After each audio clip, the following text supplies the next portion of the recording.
자, 여러분도 이제 다들 아시는 사건이겠지만 장윤기 사건이라는 게 최근에 꽤나 화제가 되고 있죠. 광주 광산경찰서에서 장윤기의 한 사건을 맡았습니다. 그리고 그 사건을 축소, 은폐한 정황이 많이 드러났죠. 일단 장윤기 사건에 대해서는 이미 정규 영상으로 업로드까지 해서 간략하게 알려드리자면, 장윤기라는 자가 그냥 길거리를 지나가고 있던 여고생을 칼로 해친 사건이 있었습니다. 그리고 장윤기는 본인이 범행을 저지른 이유를 스스로 죽으려고 했는데, 죽기 전에 뭐라도 좀 하자, 누구 하나 같이 데려가자라는 심정으로 길에 나와서 칼로 해쳤다라고 진술했지만, 이 모든 게 생 거짓말이었습니다. 장윤기는 정황상 해당 여고생을 납치해서 성적으로 공격하고 그 뒤로 어떻게 할지 말지 그런 생각을 했던 것 같아요. 왜냐하면 장윤기는 흰색 SUV 차량을 길가에 세워놓고 그 차 옆에서 여고생을 해쳤습니다. 그리고 그 차량 앞에 세워진 트럭의 블랙박스 영상을 통해서 장윤기가 해당 여고생을 곧장 흉기로 공격한 게 아니라 뒤에서 목을 붙잡고 끌고 가려고 하다가 여고생이 저항하자 흉기로 해친 게 영상에 버젓이 나와 있어요. 그러면 장윤기의 경우에는 응감 및 할인으로 재판을 받아야 합니다. 일반 할인은 5년 이상의 징역이거나 무기징역 혹은 사형입니다. 그래서 일반적으로 길에 다니는 사람을 그냥 우발적으로 막무가내로 아무 이유 없이 해치면 평균적으로 10년 내외의 징역이 나온다고 합니다. 가장 짧게 나온 경우가 8년 정도, 보통 한 10에서 12년 이렇게 나왔다고 합니다. 그래서 장윤기가 나이가 23살밖에 안 되니까 12년 받아봤자 35세 나오는 거예요. 근데 인간 등살인은 매우 다릅니다. 요거는 5년 이상의 징역 자체가 아예 없어지고요, 무기징역 혹은 사형입니다. 그러니까 23살인 장윤기가 나이가 얼마나 어리든 알바노 죽을 때까지 감옥에 있어야 합니다. 완전히 다른 거죠. 자, 그러면 장윤기는 이 이후에도 그럼 자신의 그런 행각들을 인정을 했나? 안 했습니다. 1차 공판까지 인정 안 했어요. 2차 공판 때 인정을 했어요. 1차 공판 때하고 2차 공판 때하고 그럼 무슨 차이가 있냐? 자, 장윤기가 여고생을 납치하던 차량은 장윤기 아빠 차량입니다. 애비 차량이에요. 애비는 무려 장윤기 사건을 맡은 광산경찰서 출신입니다. 2년 전까지 광산경찰서에서 근무했던 경감입니다. 차가 그 아빠 차인 거예요. 그 차 안에서 뭐 나왔다 그랬죠? 혈흔하고 케이블 타이. 자, 근데 그러면 그게 증거 목록으로 들어가 있었을까요? 안 들어가 있었습니다. 경찰은 무려 범행에 사용된 그 차량, 그리고 그 차량에 있던 케이블 타이, 혈흔 등을 증거 목록에 넣지 않았고요, 해당 차량을 장윤기 애비한테 그냥 반납했습니다. 그럼 장윤기 애비가 이때 장윤기가 여고생을 해친 그날 이 사건에 대해서 알게 됐을까요? 아닙니다, 여러분.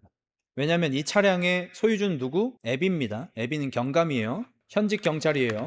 왜냐하면 베트남 여성이 신고를 했을 때 나를 강간했던 남자가 SUV 차량을 타고 요 밑에서 기다리고 있었다, 무섭다라고 신고를 했잖아요. 그리고 그 차량 번호를 경찰한테 얘기를 했습니다. 무슨 차량인지. 그때 차량의 실소유주인 장윤기 애비에게 당연히 연락이 갑니다. 연락이 가는 수준이 아니고요, 코드 제로가 떨어진다고 해요. 코드 제로가 떨어지면 그 해당 지역 내에서 그 차량이 지나가는지 경찰들이 나와서 수사를 합니다. 확인을 합니다. CCTV 쪽도 그 차량을 찾기 위해서 노력하고. 그럼 장윤기 애비는 광산경찰서랑 같은 동네 지구대에서 근무 중이란 말이에요. 그러면 코드 제로가 떨어졌을 때 이 애비가 근무하고 있는 지구대에도 당연히 코드 제로가 떨어지고요, 자기 차량이 수배된 상태라는 걸 모를 수가 없는 상태인 거죠. 그런 상태에서 이 광산경찰서는 이 애비한테 그 차량을 그냥 준 거예요. 심지어 차량을 발견하고 나서 경찰들이 와서 이 차량이 발견이 되면 문을 강제로 개방한 다음에 카메라 같은 걸로 찍는다고요. 여기 차량 상태가 현재 어떤 상태인지, 증거물이 뭐가 있는지. 자, 근데 놀라지 마십시오.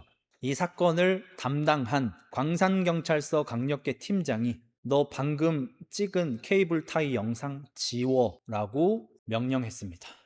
그래서 현재 그 강력팀장은 구속 수사 받고 있습니다. 증거인멸로.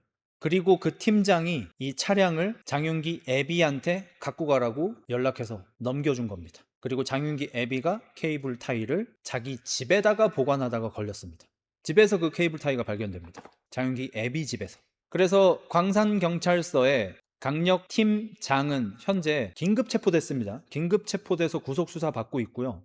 그 잡혀가는 거 기자들이 가서 영상을 다 찍었단 말이에요. 얼굴 공개는 당연히 안 되고 거의 뭐 할아버지 수준의 나이대입니다. 그리고 그자는 광산경찰서에서 2년 전까지 장윤기 애비하고 함께 근무했었다고 합니다. 대단하죠. 자, 그럼 장윤기 애비도 케이블 타이 숨겼으니까 증거인멸죄 되지 않냐? 그렇게 되지 않는다고 합니다.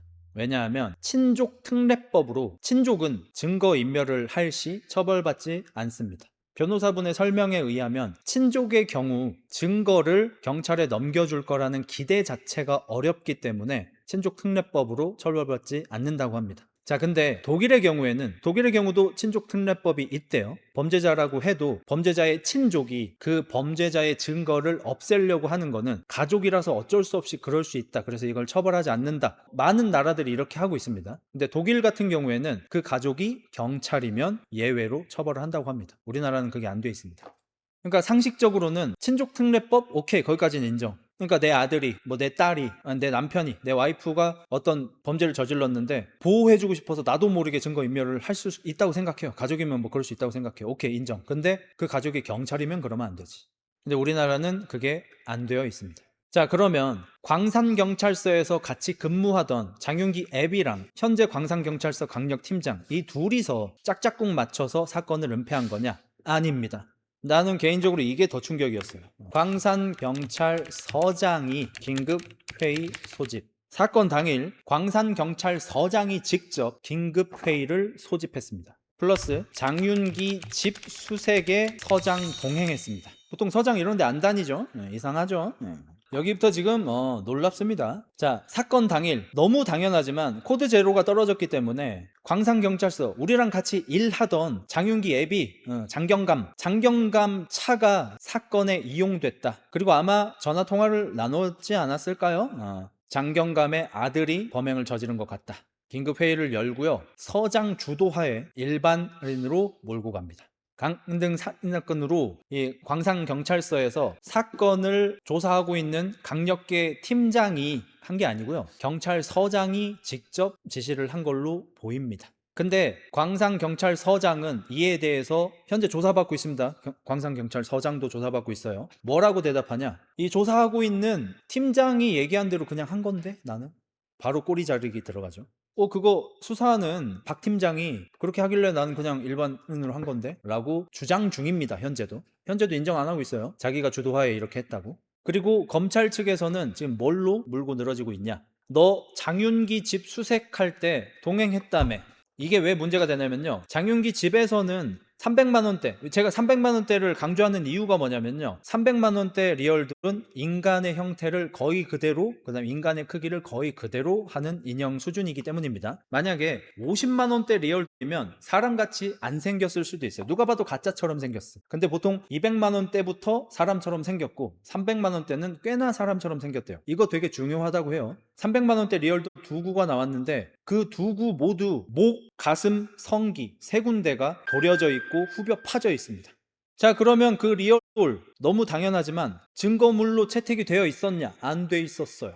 증거물로 채택이 되기는커녕 장윤기 집을 경찰들이 수색하러 갔습니다. 정식 수색 전에 비디오를 한번 찍어요. 그리고 나서 정식으로 수색을 하는 겁니다. 그리고 그 사이에 다음날 증거 수집을 하러 온대요. 그 다음날인 것도 난 너무 웃겨. 당일에 바로 해야지. 다음날 하는데 그 사이에 당연하지만 광산경찰서에 사건을 담당하고 있는 강력팀장 그리고 형사과장 이 두 명이 장윤기 애비하고 대충 뭐 선후배 사이 동기 사이 뭐 그 정도 돼요. 선후배 사이들이야. 얘네들이 장윤기 애비한테 연락을 해서 심지어 장윤기 집 원룸의 비밀번호를 알려줘서 장윤기 애비가 자기 아들 집에 와서 리얼을 여러 조각으로 다 분쇄해서 버려버립니다.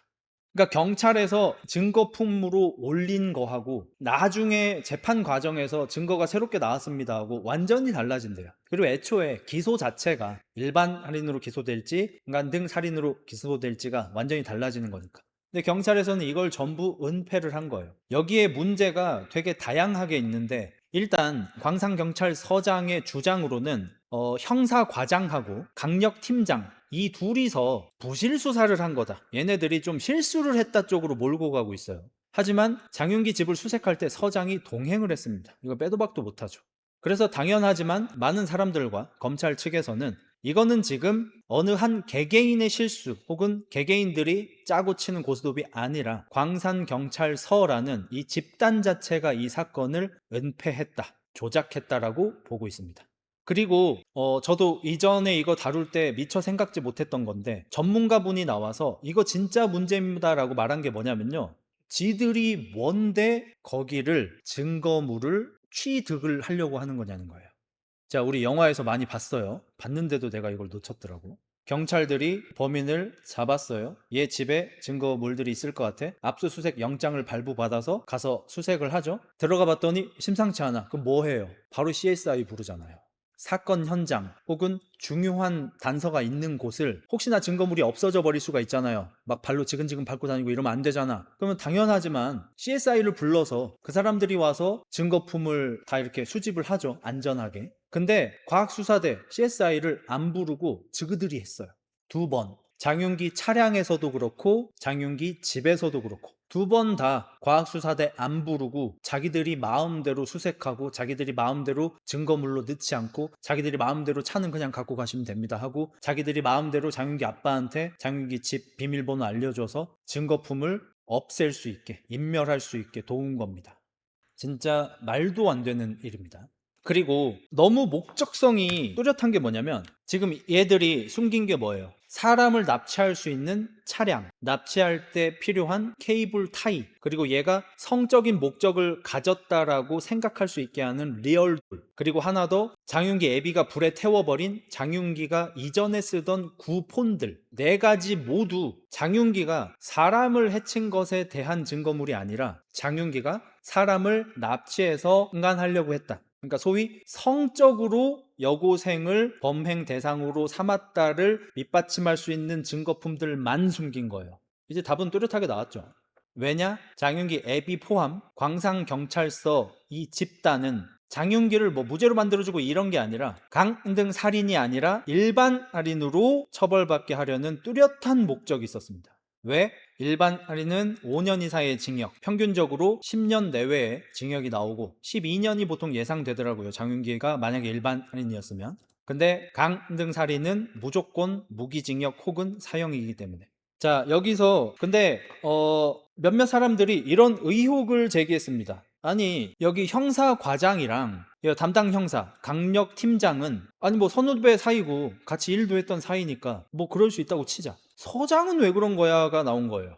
제가 이거 잘 몰라가지고 검색을 해왔는데, 장윤기 애비가 경감이에요. 그러면 어디 지구대에서 제일 높은 사람인 거예요. 그 위로 경정이 있고 총경이 있어요. 그리고 그 위로 3단계 위로 경무관이 있는데, 광산경찰서장은 경무관입니다. 그러니까 계급이 3개 차이가 나는 거예요.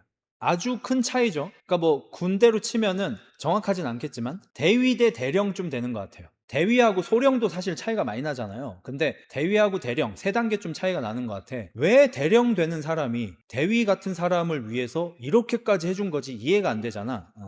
장윤기 큰애비가 경찰청 본청 소속입니다. 그리고 이것도 이제 저는 잘 몰랐는데 전문가분들 말, 본청은 경찰 평생 한 번도 못 가는 곳. 그러니까 뭐 보통 어디 경찰서장 이런 수준이 아니라 본청에서 간부급. 그리고 이 본청 자체가 일반적인 보통의 경찰들이 평생 단 한 번도 근무를 못 해보는 곳이라고 합니다. 꿈 같은 곳이라고 해요. 그래서 현재 이제 검찰 측에서는 여기 광산경찰서장, 광산경찰서 형사과장, 광산경찰서 강력팀 팀장 요 3명에 대해서는 이미 쪼으면서 수사를 하고 있고, 거기에 더해서 혹시 여기 큰애비가 본청 소속의 되게 높으신 양반인데 여기에서부터 압력이 들어온 거 아니냐라는 쪽으로 아마 조사를 해보지 않을까 싶어요. 근데 또 경찰 측에서는 여기까지로 아마 단돌이 치려고 하지 않을까 싶어요. 서장도 이제 단돌이 안 돼. 서장은 형사과장을 꼴이라고 생각하고 강력팀장하고 형사과장 꼬리 자르기 하려고 했던 것 같은데 본인도 꼬리죠 지금. 아마 경찰 측은 이 서장까지 꼬리 자르기 하고 본청 소속 간부를 드러나지 않게 하려고 하지 않을까 싶죠. 그러니까 영화 같은데 이런 게 되게 많잖아요. 막 육착되어 있고 막 토호 세력이고 막 그 동네에서 막 다 뭐 아는 사람이 아는 사람 막 이렇게 되잖아. 근데 그런 영화 같은 일이 실제로 일어나고 있고, 우리 그 무슨 썬 그 사건 때도 보면 강남 경찰서가 얼마나 부패했는지 봤지 않습니까? 그러니까 지금 이 일이 이렇게까지 화제가 되는 이유 중에는 결국에는 검찰의 보안 수사권이 현재 매우 중요한 상태입니다.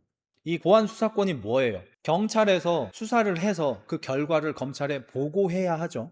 검찰에 송치를 할 거면 얘는 죄가 있어 보입니다. 그래서 이 죄명으로 송치합니다 하면 검찰이 그 사건을 얘는 이런 처벌을 받을 수 있겠네, 그럼 너한테 약식으로 너 벌금 내라, 벌금 안 낼 거면 재판해, 이런 식으로 돼서 이 처벌을 받는 애가 저는 억울한데요, 재판할게요 하면 이제 재판이 열리는 거죠. 이런 시스템이죠. 근데 경찰에서 이건 우리가 조사를 해봤는데 얘 죄 없네요, 불송치 의견으로 검찰에 보고를 합니다. 그리고 검사들은 그것도 봐요. 불송치 의견들도 봐요. 이래서 불송치구나. 오케이, 오케이. 근데 검찰이 봤을 때 이거는 왜 불송치지? 이거 송치될 만한 것 같은데 보안 수사를 하라고 합니다, 경찰한테. 혹은 이번처럼 일반 할인으로 송치가 되어서 왔어요. 그래서 내가 이거 서류를 보고 있는데 이게 왜 일반 할인이야? 이거 인간의 목적이 있었던 것 같은데 이거 보안 수사하세요. 이게 검찰이 가진 보안 수사권입니다. 이것 때문에 마치 경찰이 검찰보다 낮은 집단인 것처럼 느껴지게 하는 거죠. 그래서 경찰들이 이걸 되게 싫어하고, 우리가 뺑이 쳐서 나 열심히 이렇게 수사를 하고 결과물을 냈는데 위에서 검사가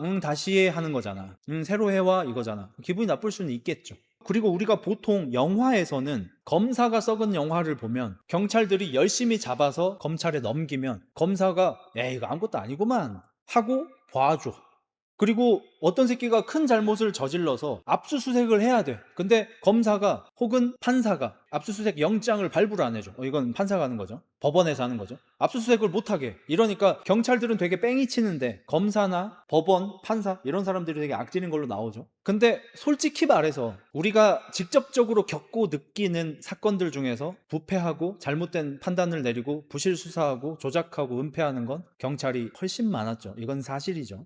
검찰에서 보통 기싸움하고 파워싸움하고 입병 잘하는 거는 아무래도 높으신 양반들, 부자들, 정치인들, 이런 새끼들 처벌해야 되는데 솜방망이 처벌, 봐주기식 수사, 이런 짓거리를 보통 검찰이 하죠. 근데 우리 같은 일반적인 서민들에 대해서는 죄를 안 지었는데 죄진 것처럼 이 새끼 죄 졌는데 수사 대충 하고, 가장 우리가 흔하게 최근에 본 거는 동탄경찰서 사건이 있죠. 동탄경찰서에서 어떤 남성을 막무가내로 잡아다가 너 여자 화장실 들어가서 나쁜 짓 했지, 실토해, 압박했잖아요. 알고 봤더니 여자가 정신병 있었죠. 정신병 있어서 당하지도 않은 일을 조현병처럼 신고를 한 거였죠. 그 똑같은 일이 동탄경찰서에서 있었잖아. 그래서 검찰 개혁이 일어나지 않으면 아무래도 높으신 양반들이 불편한 점이 있는 것 같아요. 근데 우리 일반적인 서민들 입장에서는 만약에 검찰의 힘이 약해지고 경찰의 힘이 더 강해져서 경찰을 누군가가 감시할 수 있는, 견제할 수 있는 힘이 없어져 버리면 우리한테 더 큰 피해가 올 것 같아요.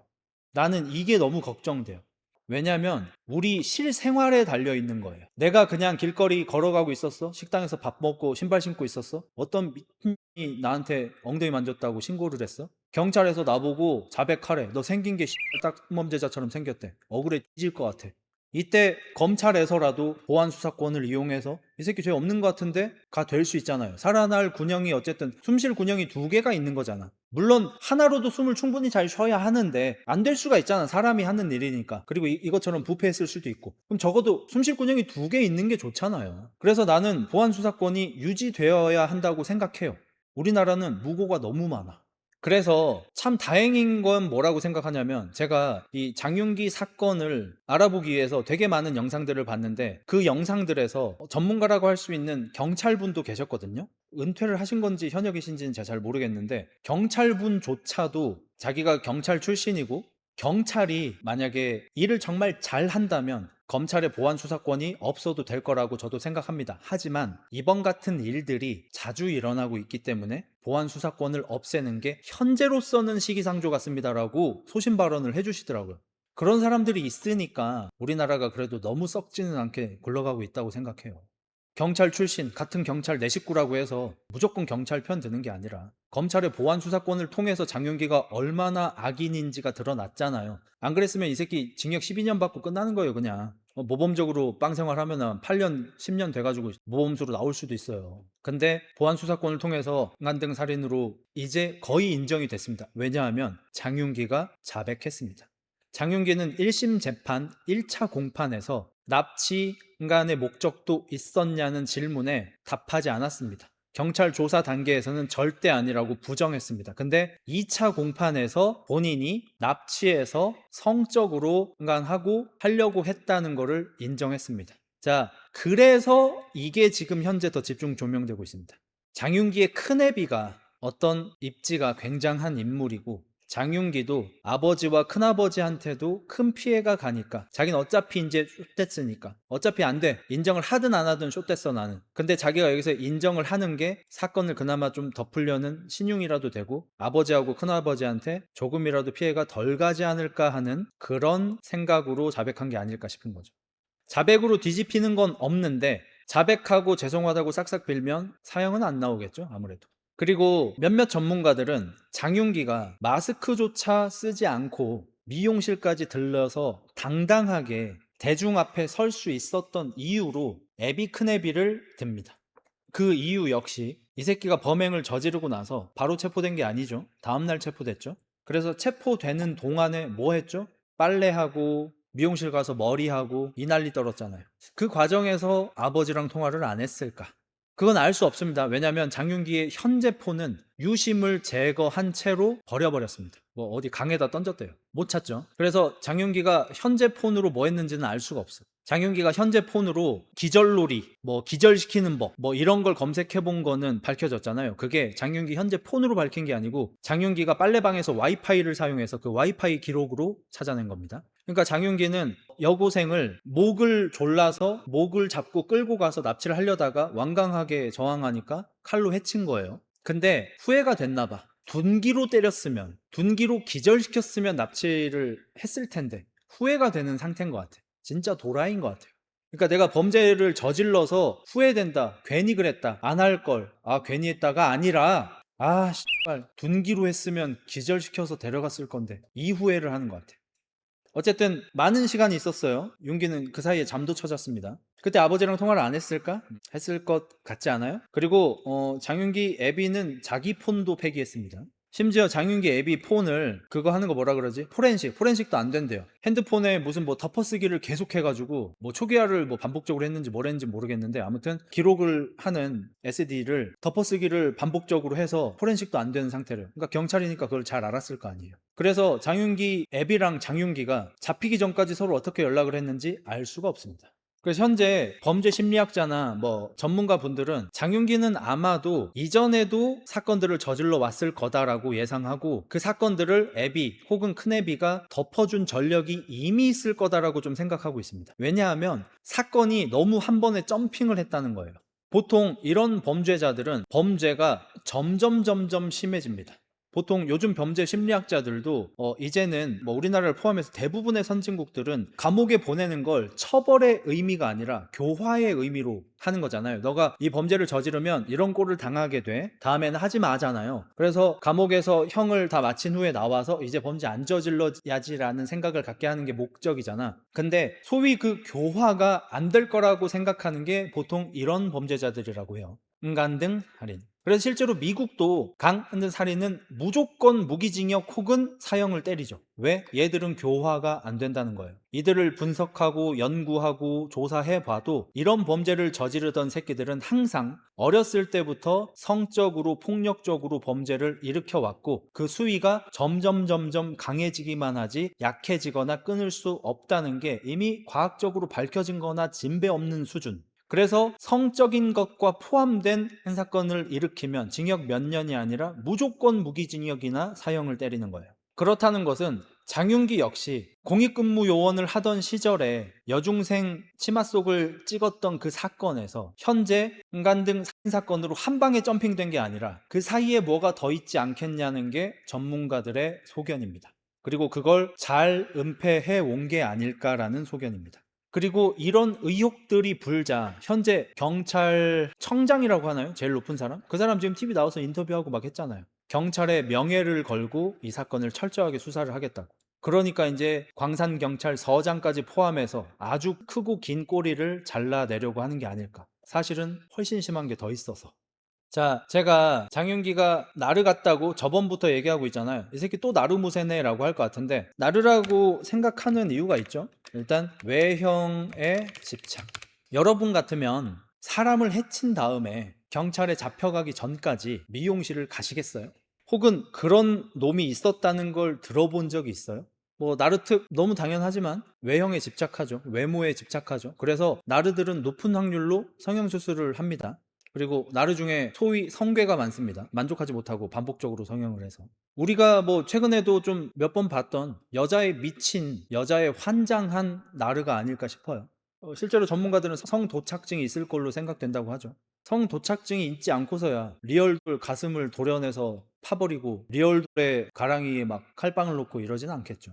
그래서 이 장윤기가 떳떳하게 막 카메라 앞에 설 수 있었던 이유가, 일단 전문가들이 많이 예상하는 거는 이 담당 형사고 형사 과장이고 경찰서장이고 전부 다 우리 아빠 아는 사람이야. 우리 큰아버지 아는 사람이야. 그리고 경찰 조사를 받는 과정 중에 담당 형사인 강력 팀장이 3번이나 장윤기와 장윤기 아버지 애비랑 통화를 시켜줬어요. 무려 3회나. 그럼 내가 조사를 받는 과정에 아빠랑 전화 한 통 할래? 전화 시켜주고, 아빠가 이렇게 이렇게 얘기해, 다 알려주고, 이러니까 이 새끼가 경찰서에 잡혀가서 쭈구리 상태인 게 아니라 당당한 상태인가 아니었을까. 아버지가 너 지금 이런 상태고 이렇게 해야 되고 그러면 결과가 이래, 모든 걸 다 들은 상태. 그리고 여기 조사하는 이 사람들 다 우리 아빠 후배야, 우리 큰아버지 후배들이야. 이래서 이 새끼가 떳떳하지 않았을까라고 예상하고 계세요. 저는 거기에 더해서, 그건 당연하고 나르일 거라고도 생각합니다. 애비를 통해서 내가 이제 신상이 공개될 거라는 거를 이미 경찰에 체포되기 전부터도 들었을 거라고 생각하고요. 내가 TV에 나간다고? 그러면 내가 좋아하는 베트남 누나도 TV로 다 보겠네? 잘 보이고 싶다. 나도 그동안 뉴스들을 통해서 이런 범죄를 저지른 것들이 신상이 공개되는 걸 봤는데 다들 못생겼다고 놀림받던데, 까지 생겼다고 놀림받던데, 그거는 죽기보다 싫어. 그래서 미용실을 갔다 왔다고 저는 생각해요. 자, 그리고 하나가 더 있습니다. 반성문. 반성문에 사람들한테 사과를 했습니다. 형, 날은 사과 안 한다며. 자기한테 유리할 땐 사과를 합니다. 장윤기는 뭐 그렇게 저지능 나르는 아닌 것 같아요. 저지능 나르들은 뒤져도 사과를 못 하긴 해요. 그러니까 지능이 떨어지는 나르들, 우리도 몇 명 봤죠. 근데 저지능 나르까지는 아닌가 봐. 자기한테 필요할 때 사과를 합니다. 지금이 언제? 재판 2차 공판 때. 왜? 어차피 난 됐다. 우리 아버지 큰아버지도 못 막아준다. 그렇다는 것은 일단 사형을 안 받아야 하고 무기징역을 받든 뭘 받든 소위 괘씸죄가 되면 안 되겠다. 괘씸죄는 실제로 작동하고 있죠. 우리나라에 그러면 정말 안 되지만 경찰들이 또 실수한 부분들이 있는데, 무고한 사람을 강죄로 잡아서 재판을 넘겼습니다. 그 사람은 자기가 진짜 안 했다고 계속해서 부정했고요. 우리나라 판사 나으리는 이 새끼 반성 안 하네 라고 징역 6년 6개월인가 6년인가 8년을 내렸습니다. 그리고 그 사람이 실제로 징역을 한 4년을 살았습니다. 근데 진범이 잡혔어요. 진범 새끼는 너무너무 죄송합니다, 후회하고 있습니다. 2년 6개월 받았습니다. 이게 말이나 됩니까? 그러니까 제가 검찰 보안 수사권이 유지되어야 한다고 말하는 게 검찰이 더 강해야 된다는 게 아니에요. 검찰하고 경찰은 서로 견제하는 게 맞아요. 서로 병크가 있으니까. 억울하게 누명을 쓴 사람은 반성하지 않는다는 이유로 징역 6년 8년을 받고, 진범 새끼가 나중에서야 잡혔는데 이 새끼는 반성한다고 반성문 열심히 쓴다고 판사가 2년 6개월 줬어요. 그러니까 경검은 서로 견제하는 게 맞습니다. 그리고 우리나라에서는 실제로 괘씸죄가 적용되는 겁니다. 잘못을 저질렀을 때 죄송합니다, 반성하고 있습니다 라고 하는 게 대중들한테는 안 먹힐지 몰라도 적어도 판사 나으리님들한테는 먹힌다는 겁니다. 그래서 얘는 현재 반성문을 쓰고 있어요. 자, 근데 반성문 내용이 좀 이상합니다. 여러분의 일상의 조각을 앗아가서 죄송합니다. 어떤 정상적인 사람이 이런 반성문을 쓸까요? 그러니까 국민 여러분, 시민 여러분, 이 사건을 지켜보고 계시는 여러분, 죄송해요. 왜 죄송하냐? 여러분의 일상의 조각을 제가 앗아갔습니다. 죄송합니다. 이래도 나르가 아니에요? 전 얘 나르로 보입니다. 이 와중에도 대단해 보이고 싶은 거예요. 있어 보이고 싶은 거예요. 이 와중에도. 사페 테스트는 사페 아닌 걸로 나왔고요. 저는 나르시시스트, 소시오패스라고 생각합니다. 성도착증, 이 3가지. 자, 나르가 아닌 것 같은 장윤기랑 비슷하게 했던 사람이 있어요. 그 뭐였지? 장백호였나? 그분 있죠. 어떤 사람들한테는 의인으로 불리기도 하는 그 사람의 경우도 굉장히 떳떳하게 자기 얼굴을 드러냈고요. 앞에 있는 카메라, 플래시 세례에도 자기 의견을 또렷하게 얘기했습니다. 이 사건은 한 악인이 더 악인을 단죄한 사건입니다 라고 얘기했잖아. 장대호인가요? 그 사람의 경우하고 굉장히 다르죠. 이 사람의 경우에는 자신의 어떤 신념이나 어떤 뭐 철학이나 뭐 정의관 뭐 이런 것을 사람들한테 알리고 싶은 그런 마음이 들었지만 얘는 그런 게 전혀 보이지 않죠. 그리고 장대호한테 죽임당한 사람은 죽을 죄까지는 아니지만 솔직히 되게 별로인 사람이긴 했고, 장윤기처럼 여고생을 납치해서 하고 죽이려고 했던 사람이랑은 다르죠. 자, 그리고 이거보다 더 기괴한 게 있습니다. 이 새끼는 기괴가 몇 개인지를 모르겠어. 우리 엄마 아빠가 면회 와서 우는 걸 보니 딸을 잃은 피해자 분들께 죄송. 이게 어떻게 나르가 아니에요? 저는 무조건 나르 같은데. 피해자 그리고 피해자 가족분들한테 사과를 하는 와중에도 자기 위주입니다.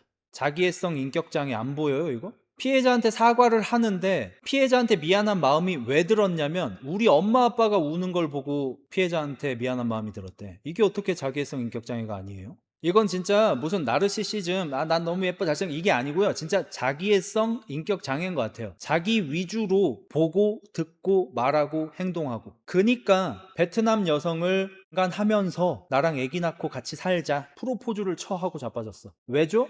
순간을 당하고 있는 이 여성의 피해보다 지금 현재 내 기분 좋음이 중요함을 넘어서 이게 본인의 사고를 지배하고 있으니까요. 내가 지금 기분이 너무 좋아. 이런 기분이었어? 너무 기분 좋아. 하길 잘했다. 너무 행복해. 그리고 이거 계속 하고 싶다. 맨날 하고 싶다. 맨날 하려면 결혼. 같이 살아야지. 그리고 엄마한테 엄마 베트남 며느리 괜춘? 문자 쳐보내고 있어요. 이게 어떻게 자기애성 인격장애가 아니야?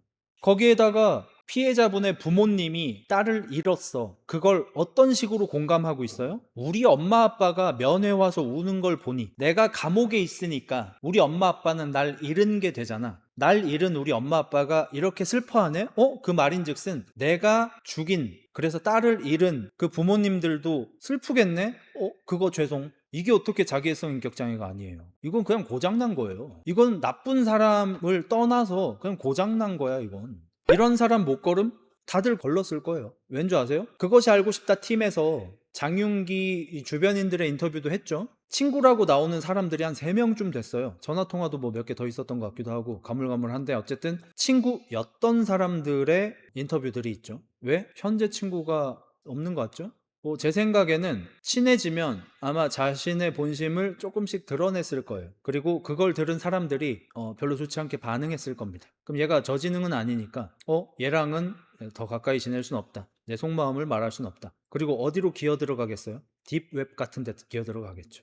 그 뭐야? 엠번방이야 뭐야? 그런 데 들어가겠지. 거기 들어가서 자기랑 비슷한 것들끼리 모여서 그것들이 서로 생각을 공유하며 우리가 잘못된 게 아니야. 솔직히 다 그러고 싶지 않냐? 그냥 벌 받으니까 법 때문에 안 하는 거지. 잡혀가니까 안 하는 거지. 솔직히 다 하고 싶지 이러고 살았겠죠. 커뮤, 디스코드, 텔레그램, 엠번방, 딥웹 뭐 이런 데 들어가서 비슷한 것들끼리 모여 있었겠죠. 그리고 그게 굉장히 문제입니다. 이게 이 현대 시대로 올수록 숭악범들이 더 늘어나는 게, 그리고 이 인격 문제 있는 범죄자들이 늘어나는 이유로 저도 이제 전문가분들한테 주워 들은 거지만, 과거에는 이상한 생각을 하는 애가 있으면 주변에서 가만두질 않아. 얘가 이상한 소리를 해? 그러니까 적당하게 뭐 훔치고 싶다, 싶다 이 정도 수준이 아니라, 장윤기는 고등학교 때 친구한테 자기 만약 인생 잘 못 풀리면 봉고차로 여자 납치할 거다 이런 얘기를 했다가 친구가 농담으로라도 그런 소리 하지 마 라고 해서 그 뒤로는 그런 소리를 안 했대요. 그것처럼 실제로 관계하는 사람들끼리 이상한 소리를 하면 야 너 그런 소리 왜 했을 거고, 예전이었으면 동네 형이 바로 귀싸대기 날려버려. 동네 아저씨가 그냥 대가리 그냥 주먹으로 찍어버려. 이러니까 그 생각을 키워나가기가 좀 어려운 거예요. 근데 요즘에는 그런 내 생각이 잘못되지 않았다, 나도 그렇다라고 생각하는 소수지만 집단이 모일 수가 있어요. 왜? 인터넷 세상이니까. 인터넷에 들어가서 그런 걸 할 수 있는 세상이니까 걔네들이 그 생각을 키워버린다는 거야. 그리고 장윤기 사태 같은 일들이 일어나게 되는 거죠. 공감할 수 있는 사람이 없어야 돼. 그런 생각은 너만 그런 생각해 병신아라고 해야 돼. 근데 인터넷에 들어가면 나도 그런 데가 나와. 그러니까 그 생각이 커져. 이런 게 무서운 거예요. 이번에 SM에서 그 소속 가수 분들에 대한 딥페이크 영상이나 뭐 사진 같은 것들에 대해서 강력하게 이제 처벌을 할 거라고 천명했지 않습니까? 그런 거를 이제 만들고 보고 공유하고 하는 사람들은 아마 죄의식이 그렇게 크지 않을 겁니다. 제 생각에. 왜냐하면 아니 이런 기술이 나왔잖아. 이런 기술이 나왔는데 이거 쓰는 게 그렇게 잘못된 거야? 그리고 내가 그냥 방구석에서 연예인이 그렇게 한 것처럼 가짜 영상 만들어서 나 혼자 보고 즐기겠다는 게 그게 그 사람들한테 피해가 가는 것도 아닌데 그걸 왜 못하게 함? 아마 그렇게 생각할 거예요, 제 생각에. 왜냐하면 그걸 공유하고 있는 그들은 그런 생각을 가진 사람들끼리 모여서 그 생각을 공유하면서 서로 그게 잘못되지 않았다고 서로가 서로를 위안해주고 있을 테니까. 저는 일베 같은 사이트가 굉장히 많이 악해진 이유도 그거라고 생각해요. 그게 잘못되지 않았다고 말해주는 사람이 있으니까 거기. 이제 더 소름 끼치는 거를 또 얘기해 드려도 될까요? 시작해도 되겠습니까? 사실 이것 때문에 오늘 방송을 이거를 준비를 한 건데요. 정말 놀랍게도 광산경찰서에서는 2018년에도 이와 비슷한 사건이 있었습니다. 저는 요게 하이라이트라고 생각을 합니다. 여러분 많이 들어보셨을 겁니다. 광주 데이트 폭력 사건이라고 아마 어렴풋이 기억하실 거예요. 한 여성이 남자친구한테 데이트 폭력을 당했다. 납치, 감금, 폭행, 성폭행을 당했다고 경찰서에 신고를 합니다. 해당 남성은 곧바로 붙잡혔습니다. 그리고 광산경찰서에서 수갑을 찬 채로 수사를 받았습니다. 그리고 수사 과정에서 남성은 억울함을 호소했습니다. 엉엉 울면서 절대 아니라고 억울함을 호소했고요. 다행히 그 남성이 경찰 조사를 녹화 조사로 받으셔서, 여러분 상식으로 알고 계세요. 여러분이 나중에 경찰 조사를 받으실 일이 있을 때 녹화를 하고 싶냐 안 하고 싶냐라고 물어볼 겁니다. 녹화를 하시는 걸 추천드립니다. 혹시나 광산경찰서 같은 일이, 동탄경찰서 같은 일이 벌어질 수 있으니까. 그 사건이 광산경찰서입니다. 놀랍지 않습니까? 광산경찰서 경찰들은 이번에도 조직적으로 해당 남성을 자백할 것을 강요합니다. 일단 수갑을 차고 있는 것 자체가 문제라고 경찰 출신 방송인분께서 말씀해 주시더라고요. 수갑 채운 채로 조사받으면 안 된다, 저 상황에서. 근데 수갑 찬 채로 받았고요. 해당 남성한테 소리 지르고 욕설하면서 어떠한 식으로 자백을 하라고 강요를 합니다. 그리고 조사받는 과정에서 갑자기 조사실 문이 열리더니 다른 경찰이 아마도 윗선에서 받아온 어떤 메모지를 전달하면서 수사를 하고 있는 경찰한테 이런 식으로 자백하게 해 라는 내용을 줍니다. 심지어 이게 CCTV에 다 찍혔습니다. CCTV가 아니고 이제 조사 녹화죠. 이게 CCTV인가 혹시? 경찰 조사 녹화가 아니라 CCTV일 수도 있습니다. 각도가 생각해보니까 위에서 밑으로 찍은 거였네. 그러니까 어떤 무고한 사람이, 자기가 죄가 없다고 주장하는 사람이 조사를 받고 있는데 이미 수갑을 차고 있어. 거기에다가 경찰이 소리 지르고 욕하면서 윽박질러. 어떤 경찰이 들어와서 종이를 내 수사 담당관한테 주면서 이런 식으로 자백하게 해야 된대라고 무언가를 전달받은 걸 전달해 줍니다. 그러니까 아마도 이 조사를 하고 있는 경찰보다 더 높은 사람이 어떤 식으로 사건이 해결되길 바란다는 메시지를 전달해 준 것 같죠. 그 종이를 받아든 담당 경찰이 종이를 이렇게 읽어봅니다. 그걸 읽고 있을 때 피해자 남성이 저 진짜 안 했어요 라고 얘기하자 조용해 이 새끼야, 조사나 받아 이 새끼야 라고 성질을 냅니다. 이게 다 찍혀 있습니다. 그것도 광산경찰서에서 일어난 일입니다. 해당 남성은 납치, 상해, 폭행 상해, 그리고 유사행위, 이 세 가지로 인정하게끔 강요받았습니다. 이 소식을 듣고 부모님이 곧장 경찰서에 와서 면회를 했습니다. 아들이 억울하다고 엉엉 웁니다. CCTV를 찾아봐라. 절대 아니다 라고 합니다. 아들이. 엄마가 조사하는 경찰관한테 CCTV에 다 찍혀 있대요. 우리 아들이 안 그랬대요 라고 말합니다. 경찰 왈 CCTV 같은 거 없어요. 엄마가 사건 현장으로 나갔고요. 놀라지 마십시오. 30분 만에 CCTV 2개를 입수합니다. 하나, 술집에서 남녀가 다투는, 자기 아들하고 여자친구가 다투는 영상. 길에서 둘이 다투다가 차를 타고 떠나는 영상. 그러니까 광산경찰서에서 없다던 CCTV, 피의자로 지목된 사실은 피해자 남성의 엄마가 30분 만에 2개 다 입수합니다. 그걸 언론에 제보해서 그나마 사건이 알려진 거예요. 그때 막 궁금한 이야기 와인가 막 이런 데 막 나오고 그랬습니다. 그리고 그 CCTV 내용은 살발했습니다. 이 여성은 이 세 가지를 심각하게 당했다. 심각하게 실제로 쓴 워딩입니다. 해당 여성이 심각하게 당했다고 경찰 조사에서도 얘기하고 재판 때도 얘기했습니다. 똑같이. 하지만 CCTV를 보자 술집에서 둘이 술 먹다가 다툼이 시작되는데요. 여자가 남성을 무자비하게 폭행합니다. 반대입니다. 남성이 여성을 폭행한 게 아니고요. 남성은 계속해서 안 맞으려고 막기만 하고요. 멱살을 잡고 목을 때리고 뺨을 때리고 밀치고 핥히고 앞뒤로 잡고 흔들고 지속적으로 합니다. 한순간이 아니에요. 아주 오랫동안 합니다. 남성은 한 번도 반격하지 않고 막기만 합니다. 하지 말라고 하기만 합니다. 너무 때리니까 남자가 술집에서 나와서 도망쳐요. 그리고 길바닥 CCTV도 남자는 계속해서 도망가고 여자는 남자를 붙잡아서 멱살 잡고 때리고 핥히고 계속해서 폭행합니다. 그러다가 남자가 도저히 안 되니까 차를 타버립니다. 자기 차를 타요. 그리고 여자가 그 차를 본인이 따라 탑니다. 조수석에. 그리고 나서 떠나는 것까지가 CCTV 영상이에요.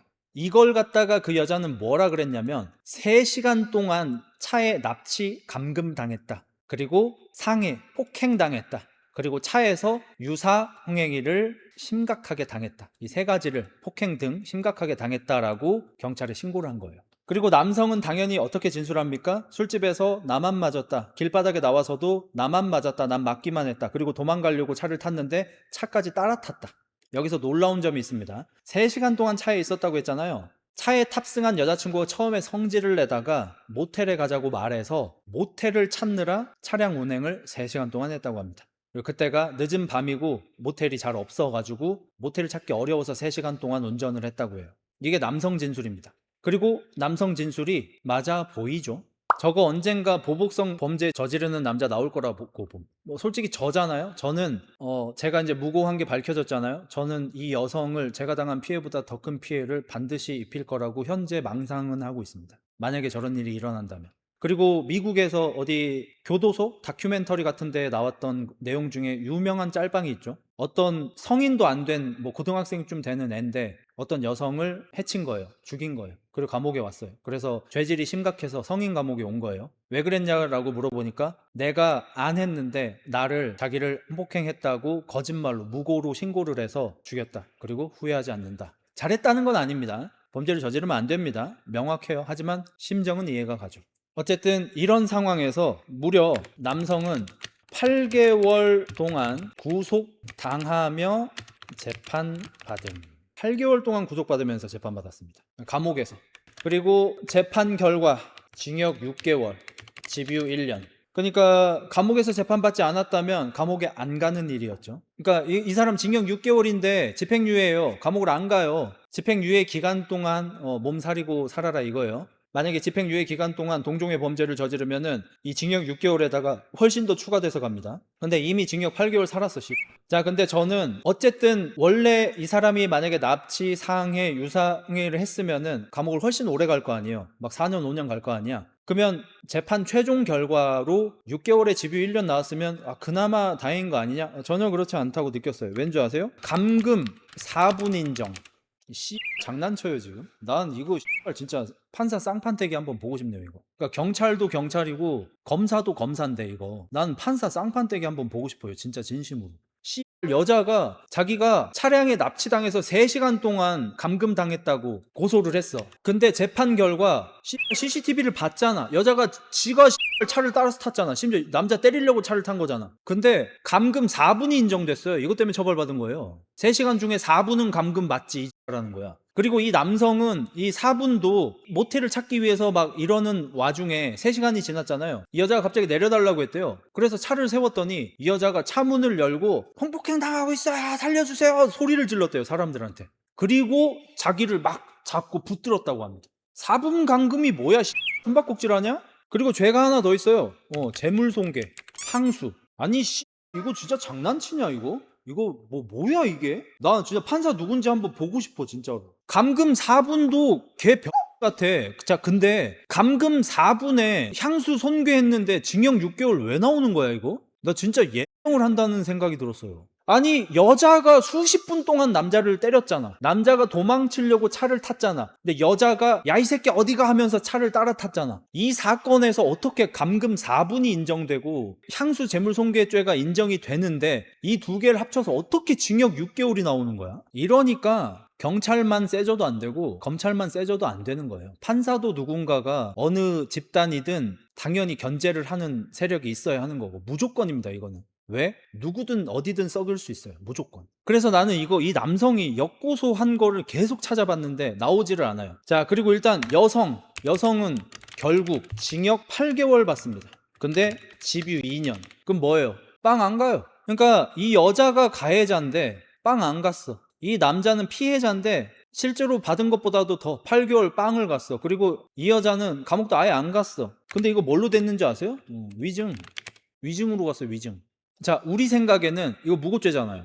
본인이 두드려 패놓고 맞았다고 거짓말 쳤잖아. 무고잖아. 이거 유사흥행 나 이거 진짜 개다고 생각하는 게 뭔지 아세요? 이건 그냥 내 생각입니다. 내 생각에 저 여자는 성폭행 당했다, 강당했다 라고 가짜로 신고하고 싶은 마음이 굴뚝이야. 근데 내 몸에 증거가 없어. 내 가랭이에 이 새끼 DNA가 안 나올 거야. 그러니까 어떡하지? 그래, 삼켰다고 하자.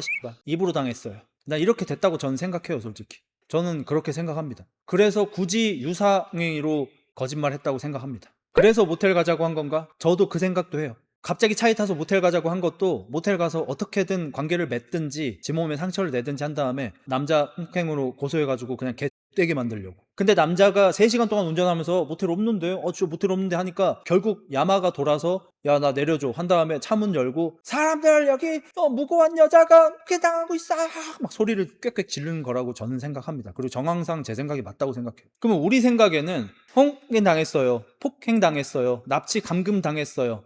안 되면 말고가 당연히 되면 안 되잖아요. 당연히 무고죄로 처벌받아야 하잖아요. 무고는 나오지도 않아요. 위증으로 처벌받았습니다. 위증 뭔 줄 아세요, 여러분? 경찰 조사 단계에서 이 사람은 자기 납치 감금 당했다, 폭행으로 상해당했다, 유사행위 당했다, 심각하게 당했다라고 경찰 조사 때 얘기했어요. 경찰에 신고할 때. 이거는 아무런 처벌도 안 받았습니다. 이게 무고가 되지 않았습니다. 근데 이 똑같은 얘기를 재판 때 증인으로 나와서 했거든요. 피해자가 증인으로 나와서 직접 얘기했거든요.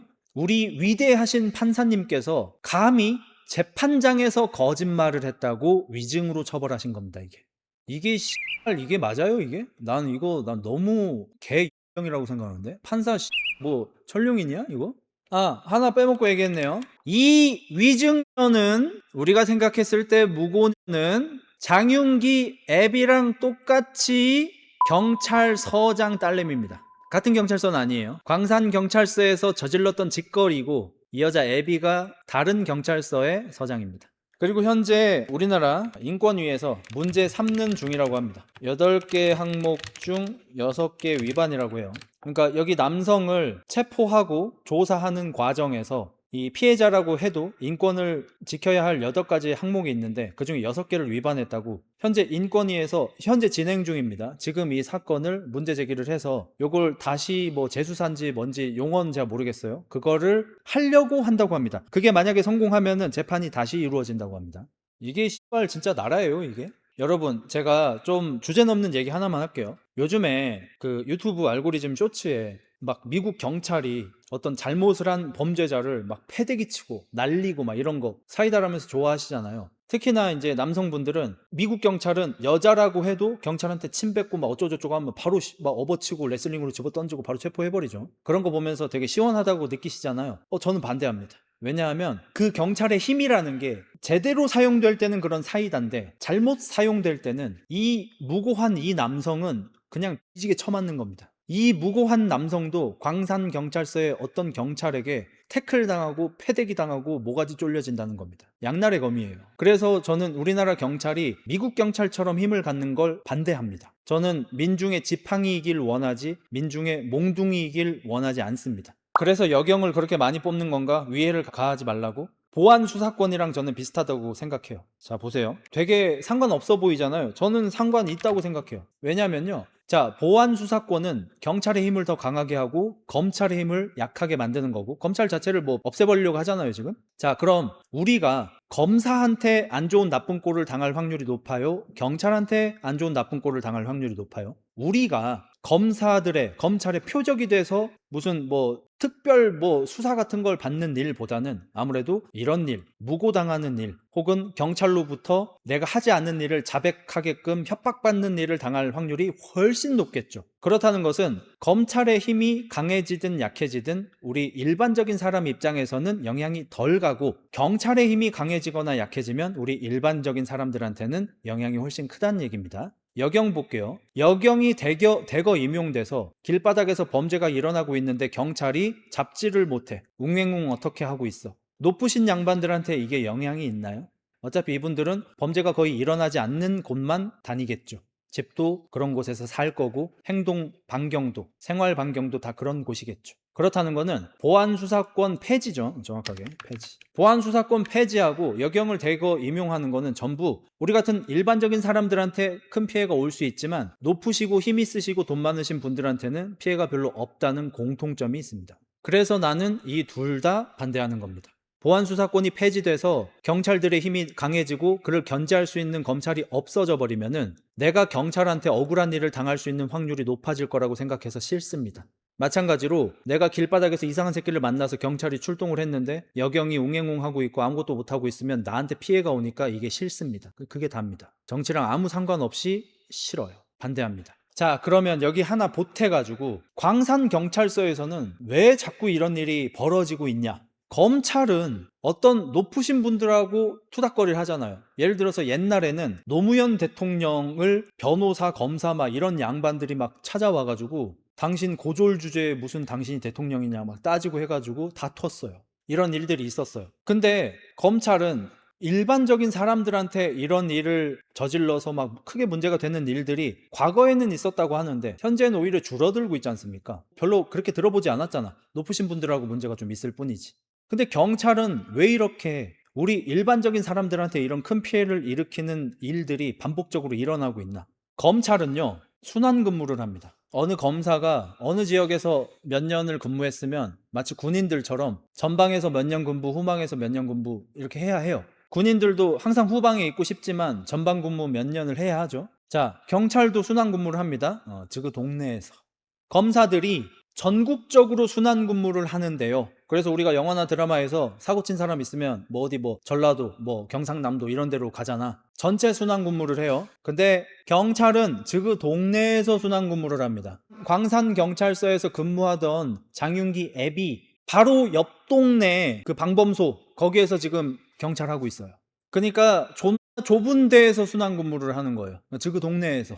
장윤기 애비는 광산경찰서에서 일하다가 광산경찰서 옆 동네 지구대에서 현재 근무 중이에요. 어디 다른 지역으로 순환 근무를 하는 게 아니고. 이게 왜 생겼냐? 자, 옛날에는 경찰의 수사권 자체가 없었던 시절까지 있어요. 경찰이 수사를 못해요. 누가 하라고 할 때까지? 검사가 수사하라고 할 때까지. 경찰들은 길바닥 돌아다니면서 현행범 검거가 가능해. 근데 저기 무슨 일이 있는 것 같은데 내가 가서 수사를 해봐야겠다. 수사 자체가 안 돼. 수사권이 없어, 경찰한테. 지금은 수사권이 있죠, 경찰한테. 그래서 그때는 검사들만 수사권을 가지고 있으니까 검사가 여기 뭐 이상한 거 보인다, 경찰들을 데리고 다니면서 수하처럼 자기 부하처럼 데리고 다니면서 수사를 했어요. 이거 막 80년대 90년대 이런 영화 드라마 보면 그런 거 나오죠. 그렇기 때문에 경찰들이 그 지역에서 토백이처럼 오랫동안 근무한 사람들을 검사들이 원했어요. 내가 어디를 수사를 하러 가야 되는데 나는 순환 근무를 하잖아. 나 서울에서 지금 여기 오송으로 저번 달에 왔어. 지리고 뭐가 아무것도 몰라. 근데 수사를 해야 돼. 이러니까 오송에서 오래 있던 애, 오송에서 10년 근무한 애, 이런 경찰을 데려가야지 길도 잘 알고 아는 사람도 많아서 정보통도 있고 이렇게 하는 거야.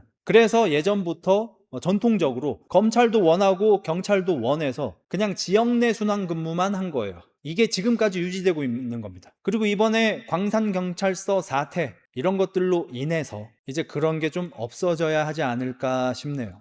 경찰이 유착이 심하니까, 그 동네 잘 나가는 사람들 봐주니까, 그리고 무고한 사람들은 실적 때문에 잡아쳐 넣으니까 순환근무 좀 하셔야 되지 않을까 싶어요. 삼국 고려시대 호족이냐 조선시대 사또냐의 차이. 우리가 삼국지를 보다 보면은 호족들이 굉장히 중요하잖아요. 그 중에서도 대호족. 예를 들어서 미방 미책이냐? 그 친구들 있잖아. 그 형제. 거기가 실제 기록에 있습니다. 미방 집안이 워낙 부자라 그 서주 지역에서 가장 부자라 부리는 노예가 10,000명을 넘었다. 써 있어요. 노예가 10,000명이야. 뭐 중국이니까 과장이 좀 있다 손 치더라도 수천 명은 됐다는 얘기 아니야. 얼마나 부자면 노예를 수천 명을 부리냐고. 그니까 사실 정사 삼국지 쪽을 파는 사람들은 다들 아시죠? 우리가 삼국지 연의에서는 서주를 통치하고 있던 도겸이 유비의 됨됨이를 보고 서주를 통치할 사람은 내 자식들이 아니라 당신입니다 하면서 유비한테 물려준 걸로 아름답게 포장되어 있지만 사실은 미방이 내가 서주 지역에서 잘 나가는 존 부자인데 노예가 10,000명인 사람인데 내가 모시고 있는 도겸의 자식들이 능력이 들이야. 이 새끼들이 만약에 통치를 하면 서주는 망할 거야. 조조한테 따먹힐 거야. 그러면 내 재산도 나 뺏기겠지? 나도 런쳐야겠지? 아 싫어 싫어! 그러면 이 서주를 조조로부터 지켜줄 수 있는 확률이 있는 새끼가 누가 있을까? 확률이 높진 않겠지만 유비밖에 없다는 해서 이제 미방하고 미책 그 미씨 집안이 자기 여동생을 이제 유비랑 결혼까지 시키면서 유비를 낙점했다는 게 사실 정설에 가깝죠. 미축이래요. 미축 미방이야?